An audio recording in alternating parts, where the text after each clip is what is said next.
Hello, and welcome to Local Fare. I'm Teresa Frosini. Looking for a new place to eat, but just aren't sure about what the experience might be like? Then you've come to the right place. This is a restaurant review program where you learn a little about some of the hottest places in Dallas and Fort Worth. And maybe you'll just have to go try one for yourself. We don't rely on professional restaurant critics to serve up an opinion, just ordinary people like you and me. Let's see what's cooking this week right here on Local Fare.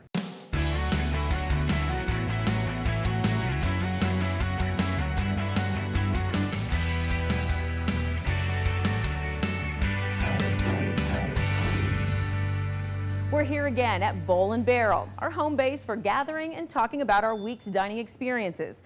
Bowl & Barrel is a bowling alley like you've never seen before, combined with a full-service restaurant and bar. It's the perfect place for a date or group gathering, corporate event, or a casual get-together. It's a whole new dining and entertainment experience that you won't find anywhere else in Dallas-Fort Worth.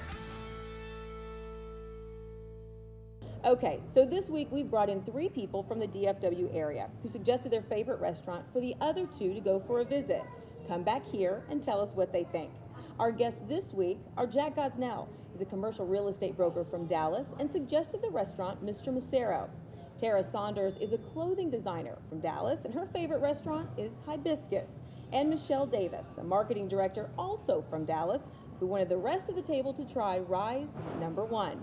So we'll start this week with a restaurant that Jack Gosnell recommends. It's a mix of Mexican and American fare in Dallas's uptown called Mr. Mesero.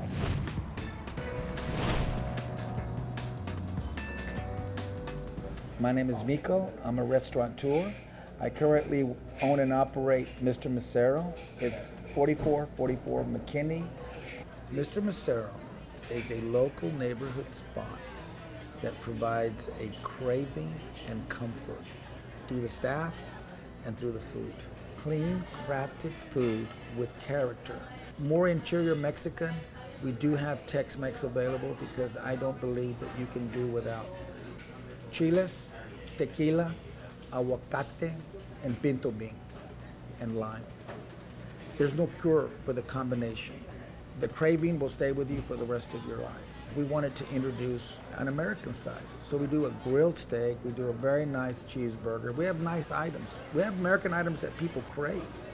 It is different, and it is more subtle, and it is more crafted. Okay, Jack, let's start with your restaurant, Mr. Mesero. Tell me why you recommended that one.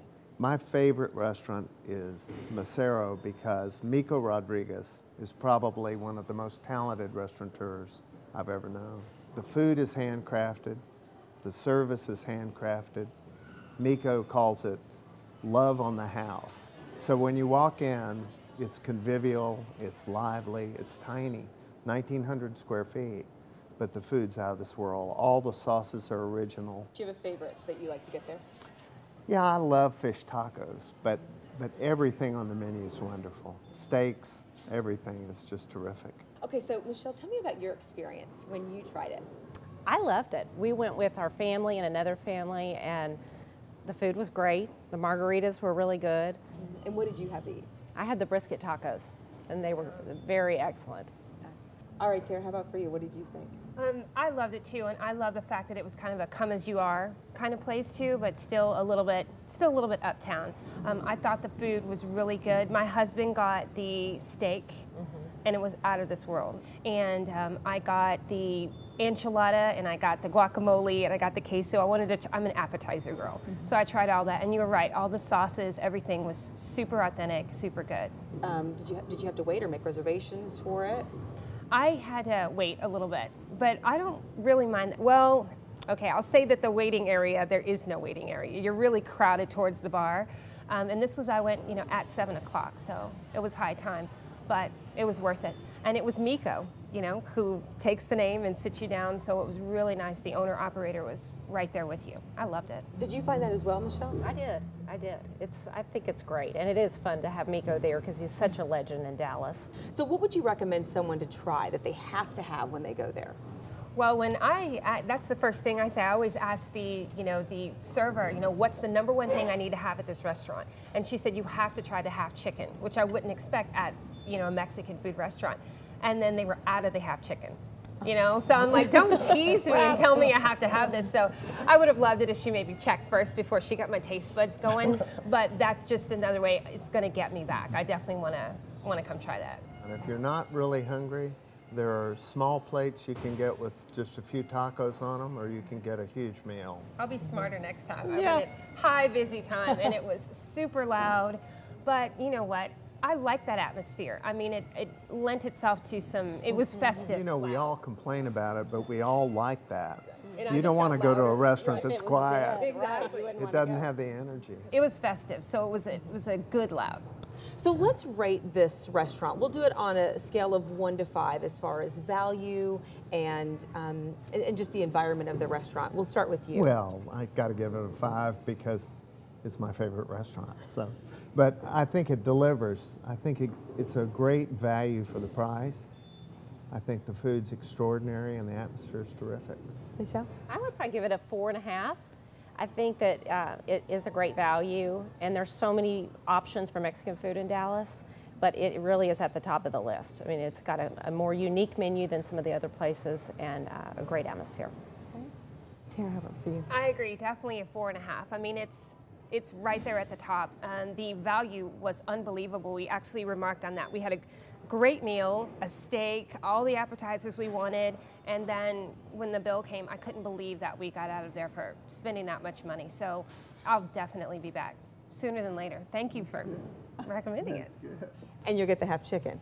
Definitely. They better have. I'm going to go early. I'm going to be like, you go early so I can get the half chicken. Have you ever tried the half chicken? I have. It's excellent. Thanks so much, Jack. When we come back, we'll visit a restaurant that puts an elegant spin on the classic American chop house.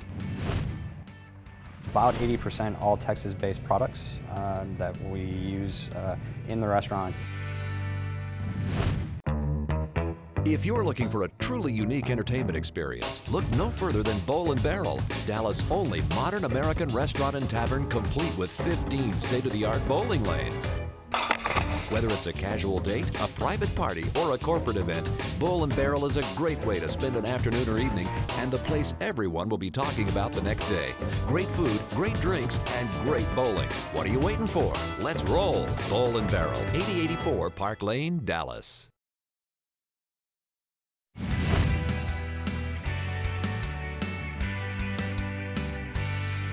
Welcome back to Local Fare here at Dallas Bowl and Barrel, where we take 3 regular DFW restaurant goers, have them suggest their favorite restaurant, and have the other 2 go for a visit and tell us what they think. Tara Saunders says Dallas's Hibiscus offers elegant dining and great service without the pretense.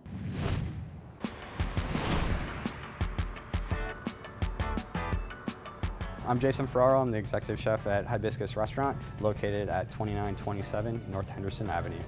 What the farmers are growing and what they're harvesting is the way that we're developing and moving forward with our menus. Our beef program is something we're working with ranchers within Texas, pretty much within a 3-hour time frame. We know where they're raised, how they're processed. We have an open kitchen. Everybody can see it, everybody can feel that energy that's going on.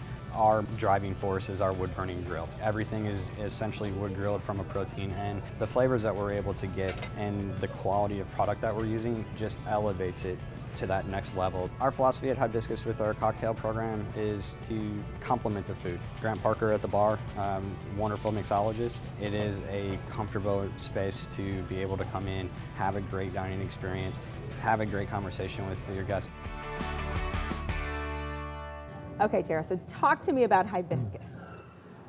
How can I describe the many ways that I love Hibiscus? I probably eat there once a week, and it's not just because it's only a few feet from my house. It's because it is really an amazing steakhouse, and it's not your average steakhouse. It's kind of dark and really too masculine. It's upscale and it's cool, but it is very comfortable. They really, their staff keeps a record of who you are and what table you like. It's really cool. So all the way from the service to the decor is great, but that's not why I go there. I love Hibiscus because the food is absolutely excellent. Now, I know you love appetizers. Do you get appetizers there or meals? What's your favorite? I get it all. I'm a big time carnivore, so I get steak pretty much every time I go there, but their ceviche is amazing. Their tuna tartare is a must have.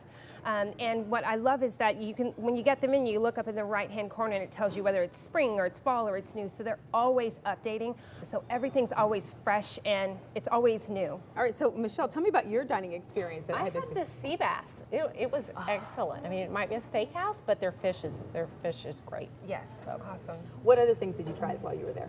We tried the tuna tartare, and it was great. Had to try it. The tuna is so fresh. It's one of my favorite things. I'm glad you got that. Yeah. Jack, how about for you? I love the food. I got the pork porterhouse, which was a gigantic piece of meat, but it was fabulous.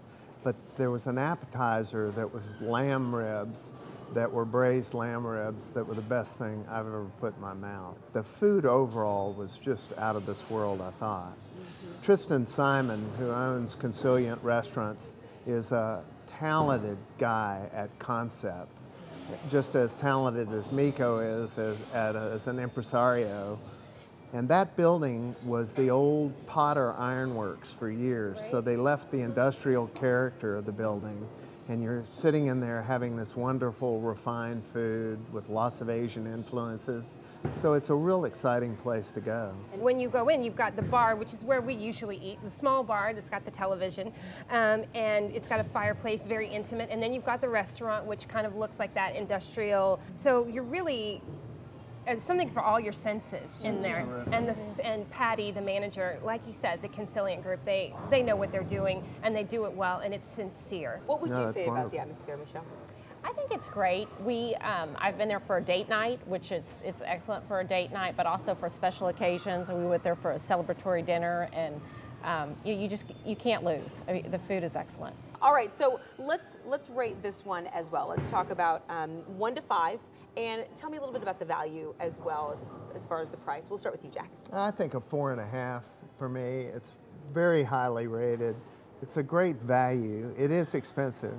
I know you love it, but I want to hear your rating, of course. Can I give it a 6? No. Sure. I want to give it a 5 because I think it's a great restaurant, and it's certainly good for special occasions. I brought the in-laws there and for all kinds of occasions, but also they have a fantastic burger. It's worth every penny, whether you're getting the burger or a steak. Thanks, Tara. When we come back, we'll discuss a tiny place with a funny name, Rise No. 1, and find out if good things come in small packages. Stay with us. We're a unique restaurant. We're based on the souffle, and we're one of its only kind in the U.S. If you're looking for a truly unique entertainment experience, look no further than Bowl & Barrel, Dallas' only modern American restaurant and tavern complete with 15 state-of-the-art bowling lanes. Whether it's a casual date, a private party, or a corporate event, Bowl & Barrel is a great way to spend an afternoon or evening, and the place everyone will be talking about the next day. Great food, great drinks, and great bowling. What are you waiting for? Let's roll. Bowl & Barrel, 8084 Park Lane, Dallas.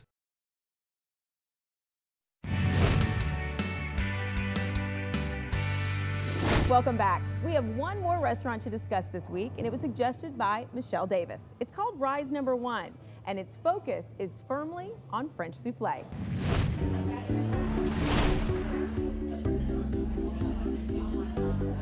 I'm Tara Brahmi. I'm the general manager at Rise No. 1 in Inwood Village.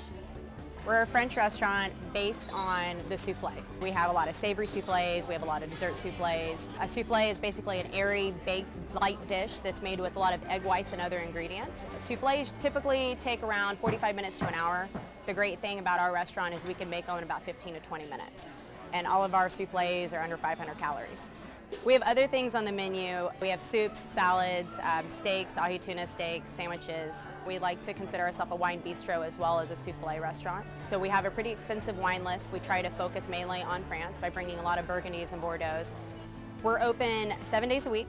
We don't close throughout the day, so it goes straight into dinner, and we have the same menu every day. We're a very green restaurant. We're very health conscious, and we're very different. Okay, Michelle, tell me why you recommend Rise No. 1. I love Rise. I mean, it is one of the most unique dining experiences in Dallas. But when you walk in the door, you feel like you're transformed. You walk into Paris. Now, a souffle is a difficult thing to make. Let's It talk is. about the food. It absolutely is difficult. It's fun because we like to sit up at the bar where you can watch the chefs cook, and it's an amazing process. What's your favorite? Do you have a favorite souffle, or do they have a specialty one that they make there? We love the chicken souffle is great. It's a Southwest chicken. It's awesome. Anything besides souffles that you get there? Well, their marshmallow soup is to die for.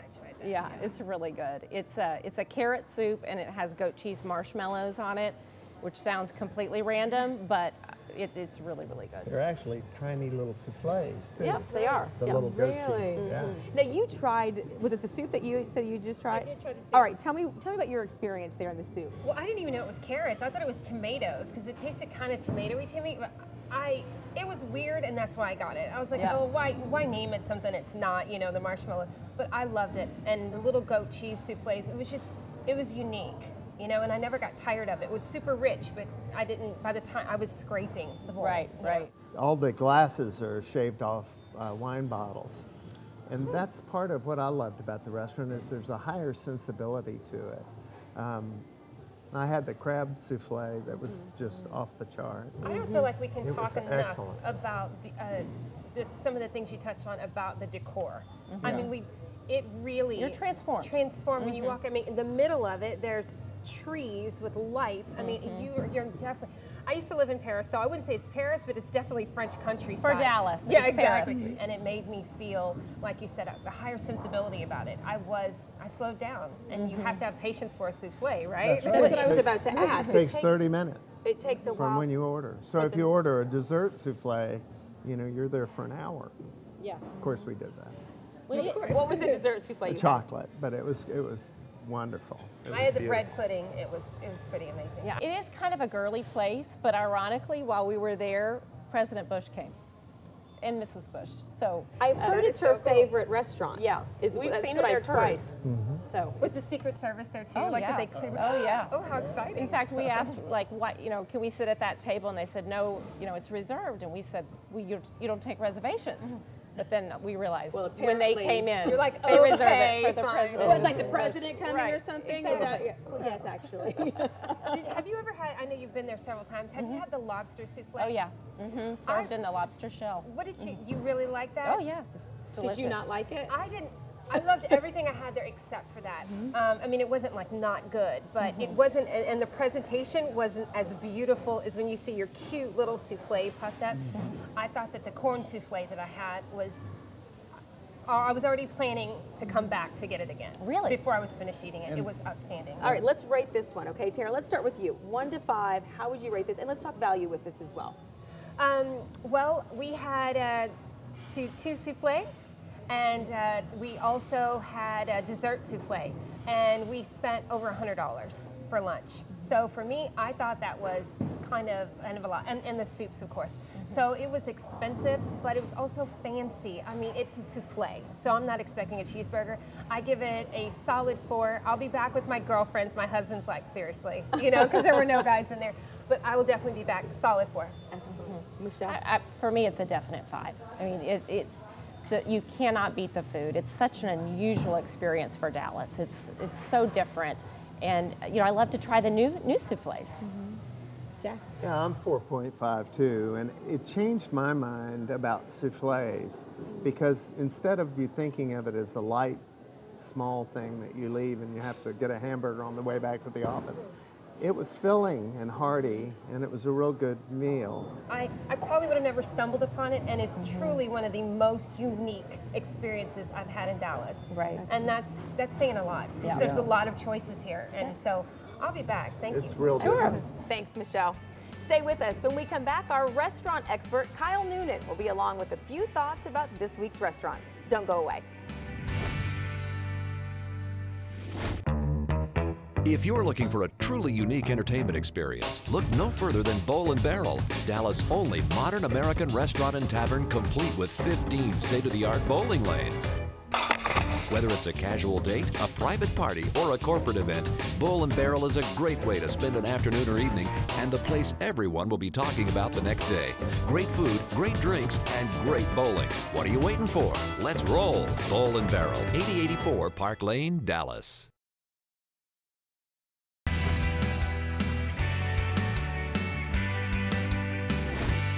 Joining us now is restaurateur Kyle Noonan, who's had a long history in the Dallas restaurant scene, and he knows what works and what doesn't when it comes to serving hungry guests.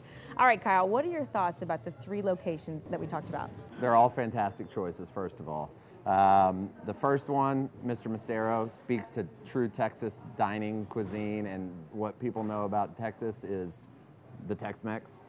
Secondly, Hibiscus steakhouses. People really think about steakhouses when they think about Texas dining. The third one was the wild card, the souffle deal, but hopefully it really will start to encourage the consumer to stop and smell the roses and really take a more European approach to dining, where you go in and you know you're gonna sit down and be there for a while and really enjoy the experience, and it is a fantastic experience at Rise Number 1. So let's talk a little bit about the first one, Mr. Mesero, and the Mexican food, and what makes this one work. It's Miko. Miko Rodriguez is hands down one of the most savvy operators here in town, and being in the restaurant business, you really like to look around and see who else out there is doing a great job, and Miko's one of the best, if not the best, in Dallas. He's phenomenal, and it's really his personality, his passion for not just his product and what he does, but he also really has a passion for Dallas as a city. He was born and raised here. He feels loyal to Dallas, and he wants to give Dallas a good product. And the consumer really responds to that and comes in, sees Miko at the front door, greeting people and seating them. And he's just so good and so dynamic, and somebody that I really look up to and admire. And it sounds like also Hibiscus as well does it right, but it's almost like steak for the ladies, it seems. It is. You know, there's two genres of steakhouses. There's the old world, expense account, big hunk of meat with scotch and cigars. That's right.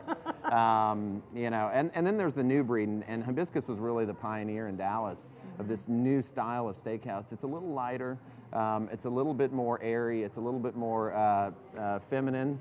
But it's also masculine enough to where a group of guys can go in and still get that big hunk of meat. Got it. All right, great. Next week on Local Fare, we visit a restaurant that offers Yucatan-style Mexican food, Italian offerings in Carrollton, and a University Park landmark. And of course, we'll hear what our guest reviewers think about each other's favorites. And if you'd like to be a guest on Local Fare, visit our website at localfaredfw.com. Click on Be a Guest Reviewer. That's all for this week. Thank you for joining us, and get out and enjoy the local fare.